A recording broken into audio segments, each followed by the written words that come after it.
This guy and I dated for 3 years. We are currently 19 years old. Before the conclusion of the year, we never discussed the future. Every time I tried to bring it up, he would divert the conversation. Put succinctly, he didn't want children. I did. He did not want to stay in Ireland. I did. He didn't want to get married, but I did. I ended it when I saw it wasn't meant to be. However, he wanted to reunite, stating that we were too young to be concerned about the future, and we did. Over the next 18 months, this occurred a few more times. We were probably apart for more of this period than together.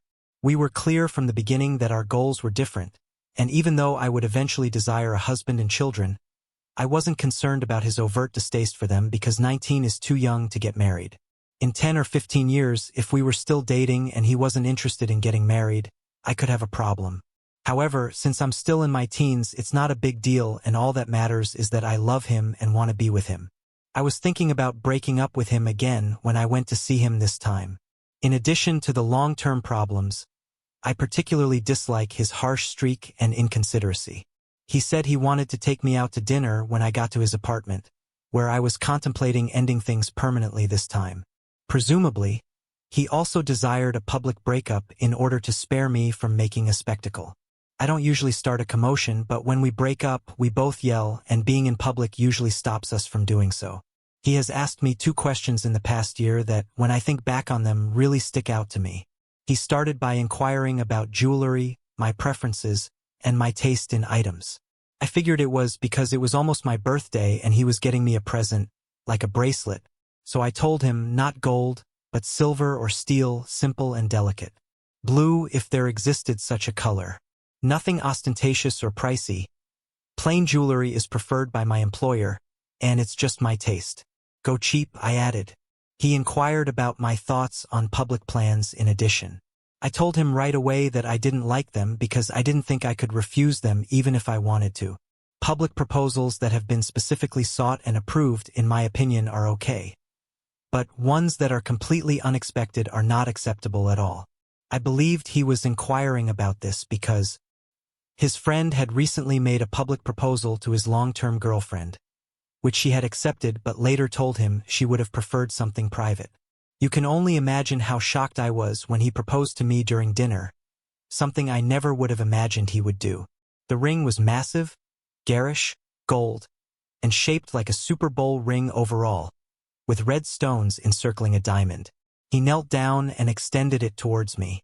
This was a well-known restaurant, and it was full when we walked in. They weren't even attempting to hide the fact that they were staring at us. Everyone could see what was happening. No, irraplia. To be honest, I didn't so much say no as I hurried out of the eatery. I took a taxi back and drove home after he drove me there. I knew that night that it was not the best idea to run out, but I had nowhere else to turn. I was aware of everyone's attention, and all I knew was that I was not interested in getting married to him or accepting his proposal. I was so angry about the whole incident that I felt like I couldn't even talk, so I simply got up and ran. I would like to take this opportunity to express how uninterested I am in the rings. To be honest, if the right person were to ask me if I wanted to get married, which is definitely not when I'm 19 years old, I would say yes. I would not require a ring at all. I realize that my attention is mostly focused on the ring and the public proposal, but that's only because of 2 things. First, how different it was from my stated preferences, and second, what transpired next. Took him a few weeks to get back to me.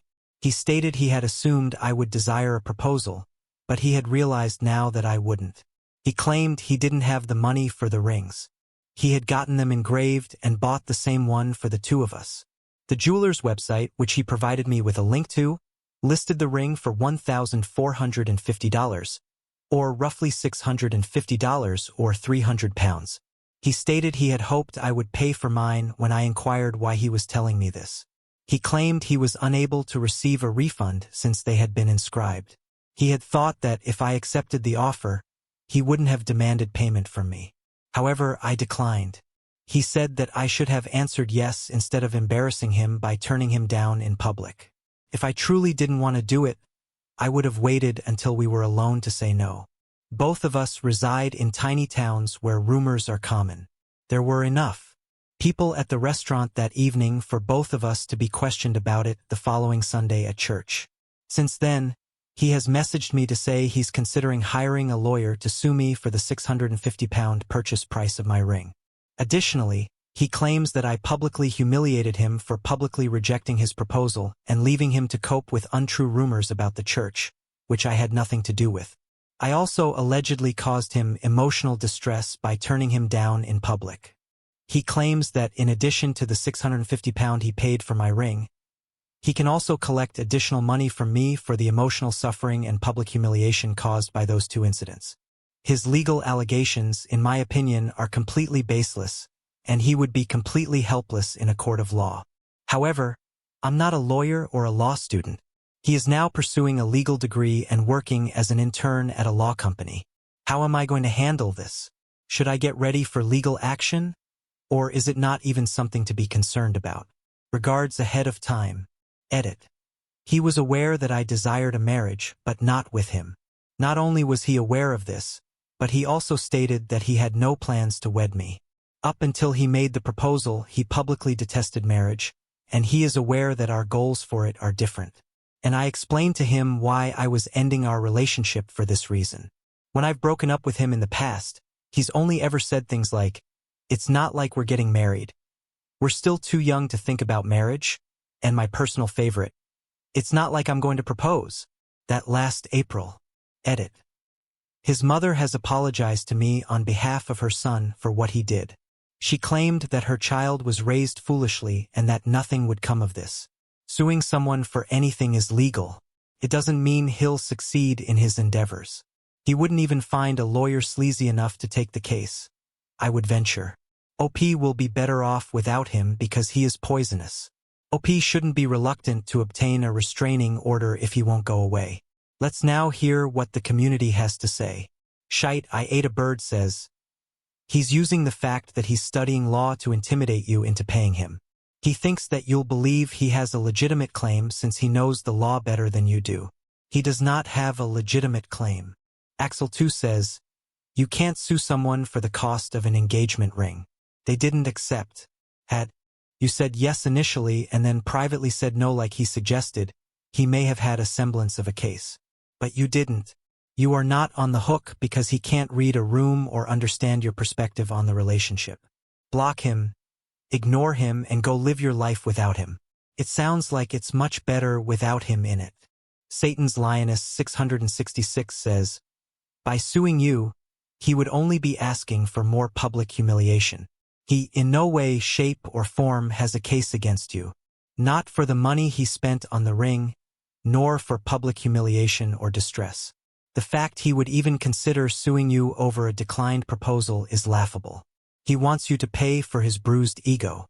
He sounds like garbage. I'm glad you ran.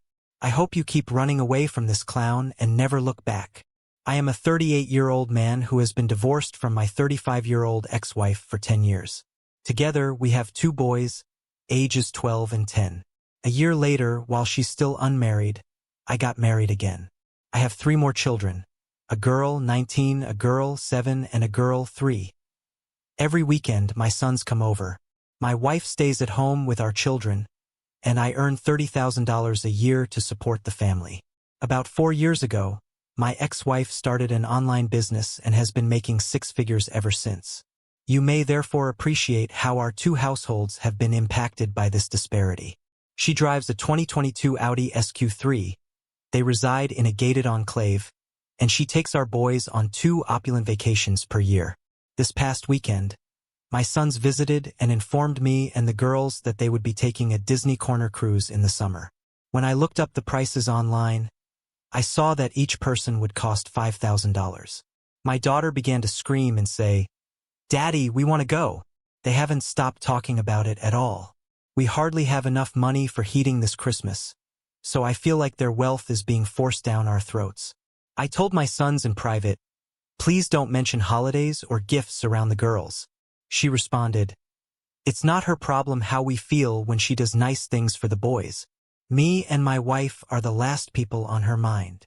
It's difficult not to be hateful, but I sent her a long text that said, "Stop trying to make us feel less than. Is it just me? Or am I reading too much into this? Or am I the a-hole who calls her spiteful? You're the a-hole for earning only $30,000 a year with 5 kids and a stay-at-home wife. In addition to telling the new wife to obtain a job and learning how to budget, OP should get over his fears and, most importantly, keep his nose out of his ex's money. Automotive 483 responds, "You're the a-hole. She is doing nothing wrong. Me and my wife are the last people on her mind." Of course you are. What else would you expect? She is good to her kids, good parenting. You were no concern to her except that you are a parent to her kids. Or am I the a-hole for saying she's spiteful? Yes, you are. Glittering Cherry 909 responds, "Holy mother of projection, Batman. Your ex-wife is doing well for herself and wants to treat her children well. And you aren't part of the equation here. Stop being spiteful yourself and be better for your kids." You're the a-hole, you typically reply. You're the a-hole. You're the one who decided to have 5 kids and you make little money, and your wife is a stay-at-home. You really think your son should be living in poverty because you are. All that said, why aren't you being paid child support if there's such a disparity?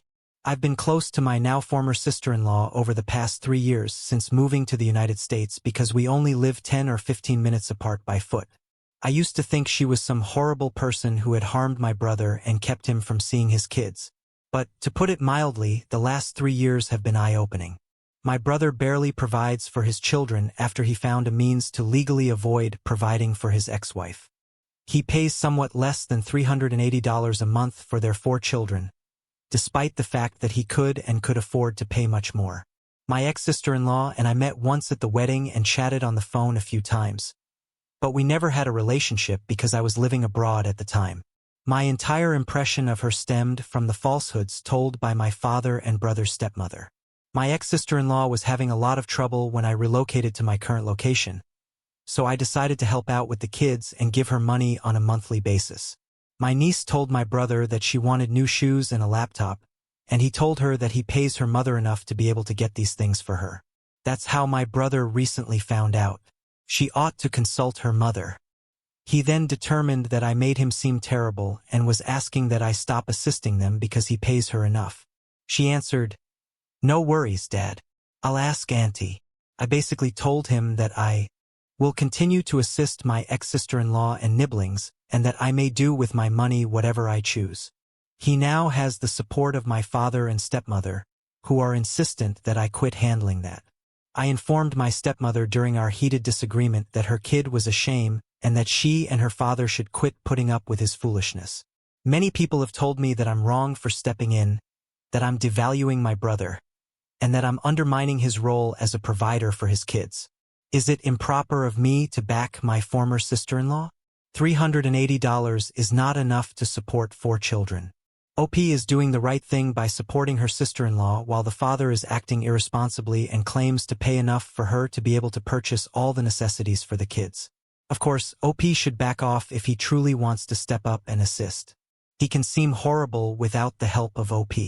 By himself, he's managing fairly well, paying less than $100 a month for each child. They should not be asking OP to turn a blind eye to those in need. Deleted user says, "Not the a-hole. He's emasculating himself by not being a father and providing for his children. Good on you for seeing your family suffers and stepping in to help." Dumbest319 says, "Not the a-hole. Your brother is a jerk for not supporting his kids by screwing his ex. Continue doing the good you do. He already screwed his kids' perception of him because they can see he has more but won't give more. Too many a-holes think they are screwing over their ex, but in reality, they are screwing their kids. They have to control the situation by denying basic kindness and love for their kids, 'cause they got but hurt when their ex got tired of their BS. Screw him, his so-called masculinity, and the parents who are also screwing their grandkids over because their little boy wasn't man enough to build a family. And they don't care enough about their grandkids to let the past go and build a new set of relationships. You go, girl." A long strange something says, "Not the a-hole. Your brother's a deadbeat dad. You're supporting your family, nothing wrong with that. The emasculating your brother comment made me laugh. That's a ridiculous thing to say. Real men take care of their kids. My ex-wife and I recently got divorced after almost 10 years of being together. I caught her unfaithful and we tried to reconcile, but with no luck. We've been on good terms and trying to keep it civil for the sake of our daughter. Yesterday while I was at work, she messaged me to bring her a few items she had stashed away. I agreed but told her I would bring them after work. I got caught up at work, and when I got home, it was late. She wanted me to bring her a few folders and a box. My wife during college liked drawing and painting, and this box and envelope contained drawings and paintings she did. She asked me if I could leave it at the door or hand it to her mom. By the time I got home, I was tired and it was dark. My ex-wife is staying at my ex-mother-in-law's house. When I get to my ex-mother-in-law's house, my ex-wife is out.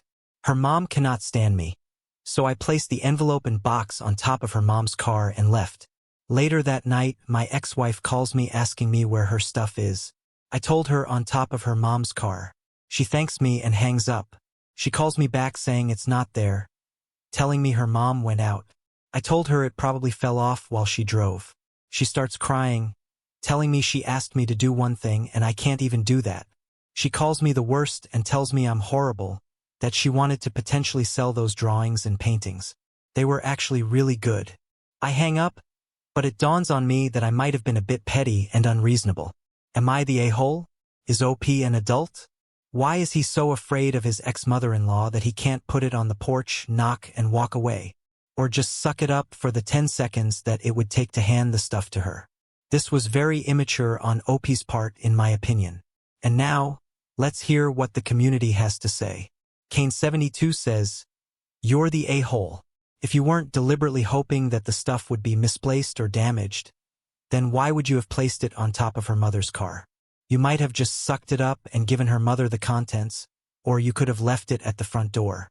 It's not as though he was required to spend time with her." The person who was deleted comments, Yeah, you have been unreasonable and an a-hole. It would have been a simple exchange. I guess you already know that being sleepy isn't a valid excuse. Edit. The a-hole is you. For God's sake, you could have just told her to come get these things yourself. Wayward Princess 1025 adds, "You're the a-hole. Although you agreed to drop it off, she ought to have picked it up herself. It was a bad idea to leave it on the car, especially because you ought to have left it at the door. Believe it's time to give your ex all she owns."